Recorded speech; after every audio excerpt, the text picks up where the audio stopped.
Hello students, आप सबका स्वागत है। आज हम रजिया सज्जाद जहीर द्वारा लिखित नमक कहानी का सारांश बहुत ही सरल शब्दों में समझने की कोशिश करेंगे। बच्चों, सन 1947 में हिंदुस्तान ने आज़ादी के साथ ही बंटवारे का दर्द भी झेला। देश के बंटवारे के बाद कुछ लोग पाकिस्तान चले गए और कुछ हिंदुस्तान में ही बस गए।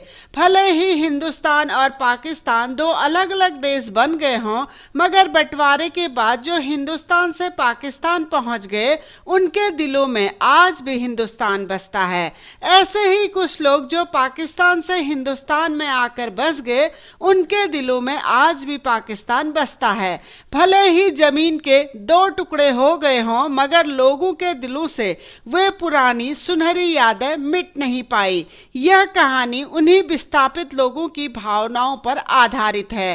कहानी की मुख्य पात्र सफिया अपने एक सिख पड़ोसी के घर कीर्तन में गई, जहां वे एक सिख बीबी को देखकर हैरान रह जाती हैं, क्योंकि उस सिख बीबी की शक्ल, सूरत और सीरत उनकी माँ से हूबहू मिलती जुलती थी। और उस समय उस सिख बीबी ने वैसा ही सफेद बारीक मलमल का दुपट्टा ओढ़ा हुआ था जैसे सफिया की अम्मा मुहर्रम के वक्त ओढ़ा करती थी। सफिया ने जब उस सिख बीबी की तरफ कई बार बड़े प्यार से देखा तो सिख बीबी ने अपनी बहू से सफिया के बारे में पूछताछ की। पूछताछ में सिख बीबी की बहू ने उन्हें बताया कि सफिया एक मुसलमान हैं जो कल अपने भाइयों और परिजनों से मिलने लाहौर जा रही हैं। लाहौर का नाम सुनते ही सिख बीबी उठकर सफिया के पास आ बैठी और फिर उसे लाहौर और वहां के लोगों के बारे में बताने लगी। उन्होंने सफिया को बताया कि लाहौर एक बहुत ही प्यारा शहर है और वहां के लोग जिंदा दिल, उम्दा खाने पीने, अच्छे कपड़े पहनने व सैर सपाटे के शौकीन होते हैं। घर में कीर्तन चल ही रहा था, लेकिन सफिया और सिख बीबी दोनों आपस में धीरे धीरे बातें करने में मस्त थी। बातों बातों में सफिया ने सिख बीबी से उनके बारे में पूछ लिया। जवाब में सिख बीबी ने सफिया को बताया कि जब हिंदुस्तान बना था तभी वो यहाँ आ गई थी। आज उनके पास अपनी कोठी है और उनका अच्छा खासा बिजनेस है, लेकिन फिर भी उन्हें लाहौर की बहुत याद आती है। वे आज भी अपना वतन लाहौर को ही मानती हैं। लाहौर को याद करते हुए उनकी आंखों से आंसू निकलकर उनके आंचल में समा जाते हैं। लगभग 11 बजे कीर्तन खत्म होने के बाद जब सफिया अपने हाथ में प्रसाद लेकर अपने घर जाने लगी तो उसने सिख बीबी से यूं ही पूछ लिया कि क्या वे लाहौर से सौगात के रूप में कुछ मंगवाना चाहती हैं। थोड़ा हिचकते हुए सिख बीबी ने सफिया से लाहौरी नमक लाने का आग्रह किया। अगले दिन सफिया लाहौर चली गई। लाहौर पहुंचकर अपने परिजनों व दोस्तों के बीच सफिया के 15 दिन कैसे गुजर गए उसे पता ही नहीं चला। उसके सभी परिजन व दोस्त उससे मिलने आए और साथ में उसे ढेरों उपहार देकर चले गए। अब सफिया के सामने बड़ी समस्या यह थी कि वह परिजनों व दोस्तों द्वारा दिए गए इन उपहारों को कैसे भारत पहुंचाए, और उससे भी बड़ी समस्या यह थी कि वह सिख बीबी की इच्छा पूरी करने के लिए लाहौरी नमक अपने साथ भारत कैसे ले जाए, क्योंकि उस वक्त लाहौर से भारत नमक लाना गैर कानूनी था। चूंकि सफिया का भाई पुलिस ऑफिसर था, इसीलिए सफिया ने उससे सलाह मशवरा करने की सोची, लेकिन सफिया का भाई जानता था कि यह गैर कानूनी है, इसीलिए उसने सफिया को बहुत समझाने की कोशिश की। उसने सफिया को समझाया कि नमक साथ ले जाने पर वह कस्टम अधिकारियों के द्वारा पकड़ी जा सकती है, इसीलिए वह नमक साथ ना लेकर जाए। लेकिन सफिया कहाँ मानने वाली थी।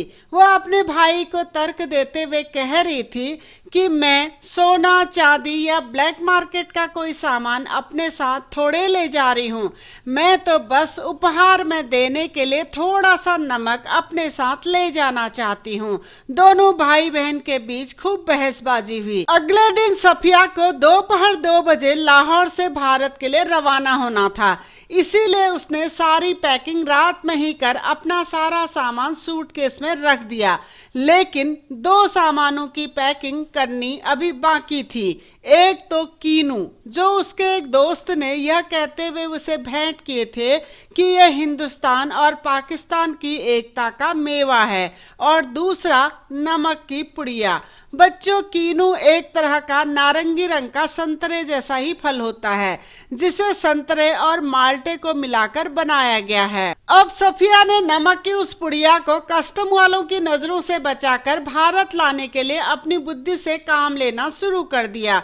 काफी सोच विचार के बाद उसने फैसला किया कि वह नमक की उस पुड़िया को कीनू की टोकरी के तले में छुपाकर भारत लेकर जाएगी। उसने फौरन कीनू की टोकरी खाली की और टोकरी के तले में नमक की पुड़िया रखकर उसके ऊपर कीनू सजा दिए, और फिर पूरी तरह से आश्वस्त होकर चैन की नींद सो गई। सफिया के 3 सगे भाई, रिश्तेदार व दोस्त पाकिस्तान में ही रहते थे। पाकिस्तान में ही सफिया के पिता की कब्र भी थी। उसके नन्हे नन्हे भतीजे भतीजियां अक्सर उससे बड़ी मासूमियत से पूछते थे कि वह हिंदुस्तान में क्यों रहती है, जहां वे लोग आ जा भी नहीं सकते हैं। सफिया और उसके परिजनों के बीच एक तो हिंदुस्तान और पाकिस्तान की सरहद थी, और दूसरा बहुत ही नोकदार लोहे की छड़ों का जंगला, जिसे सामान्य भाषा में कस्टम कहा जाता है। अगले दिन सफिया लाहौर से दिल्ली जाने के लिए घर से निकली। स्टेशन में सफिया फर्स्ट क्लास के वेटिंग रूम में बैठी थी और उसका भाई वेटिंग रूम के बाहर प्लेटफॉर्म में टहल रहा था।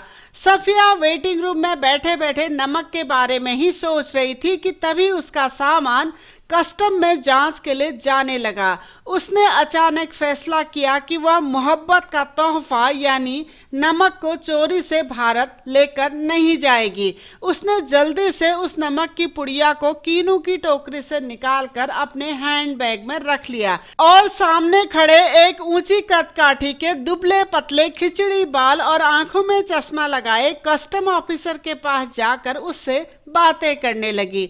बातों बातों में ही कस्टम अधिकारी ने उसे बताया कि उसका वतन तो दिल्ली यानी नई दिल्ली है, मगर जब पाकिस्तान बना था तब वह पाकिस्तान आ गया था, लेकिन आज भी वह अपना वतन दिल्ली को ही मानता है। सफिया ने धीरे से अपने हैंडबैग से नमक की पुड़िया निकालकर उस कस्टम अधिकारी के सामने रख दी और उसे सारी बात सच सच बता दी।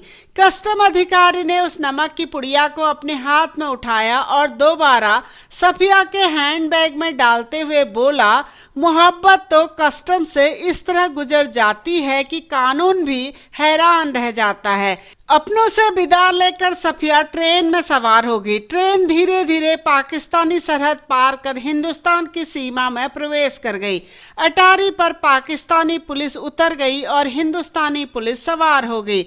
सफिया को पता ही नहीं चला कि कब लाहौर खत्म हुआ और कब अमृतसर शुरू हो गया।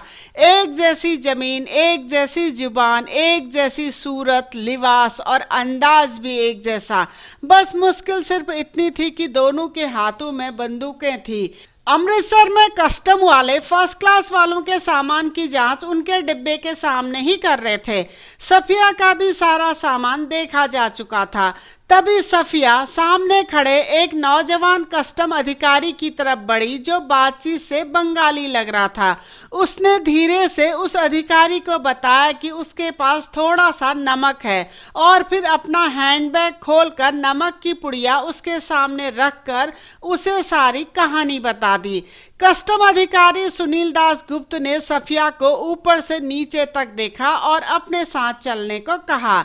वह सफिया को प्लेटफॉर्म के किनारे बने एक कमरे में लेकर गया और उसे एक कुर्सी में बिठाते हुए उसने अपनी मेज की दराज खोलकर वहां से एक किताब बाहर निकाली, जिसके पहले पन्ने के दाहिनी तरफ शम्सुल इस्लाम की तरफ से सुनील दास गुप्त को प्यार के साथ ढाका 1946 लिखा हुआ था। यानी वह किताब उनके एक परम मित्र शम्सुल इस्लाम ने उन्हें सन 1946 में ढाका में उपहार के रूप में भेंट की थी। सफिया के यह पूछने पर कि क्या वे ईस्ट बंगाल के हैं, तो उन्होंने बड़े गर्व से जवाब दिया कि उनका वतन तो ढाका है, लेकिन जब डिवीजन यानी विभाजन हुआ वे तभी भारत आ गए थे। वे उस वक्त महज 12-13 साल के छोटे बच्चे थे, लेकिन उस वक्त भी वे नजरुल और टैगोर की किताबों को पढ़ा करते थे। जिस दिन वे ढाका छोड़कर भारत आए, उससे ठीक 1 वर्ष पहले उनकी सालगिरह के मौके पर उनके बचपन के दोस्त शमसुल इस्लाम ने उन्हें यह किताब भेंट की थी। हालांकि कलकत्ता में पढ़ाई करने के बाद उन्हें नौकरी मिल गई, लेकिन आज भी वे अपने वतन ढाका आते जाते रहते हैं। फिर वे अपने वतन के नमक, जमीन और पानी की तारीफ करने लगे। सफिया ने जाने के लिए जैसे ही उनसे विदा ली, उन्होंने नमक की वह पुड़िया सफिया के बैग में रख दी और फिर उस बैग को स्वयं पकड़कर आगे आगे चलने लगे। अमृतसर के पुल पर उन्होंने वो बैग सफिया को वापस कर दिया। पुल पार करते समय सफिया यही सोच रही थी कि किसका वतन कहाँ है, कस्टम के इस तरफ या उस तरफ। तो बच्चों, ये था नमक कहानी का सारांश। उम्मीद है आपको समझ में आया होगा। इसी सारांश को अगर आप और विस्तार पूर्वक देखना चाहते हैं तो आप हमारी वेबसाइट keepinspiringme.in में विजिट कर सकते हैं। डिस्क्रिप्शन में मैंने इसका लिंक दे दिया है। अगर आपको वीडियो पसंद आया हो, इंफॉर्मेटिव लगा हो, तो प्लीज़ चैनल को लाइक करें, सब्सक्राइब करें और आने वाली वीडियो की इंफॉर्मेशन के लिए बेल आइकन को दबा दीजिए। धन्यवाद।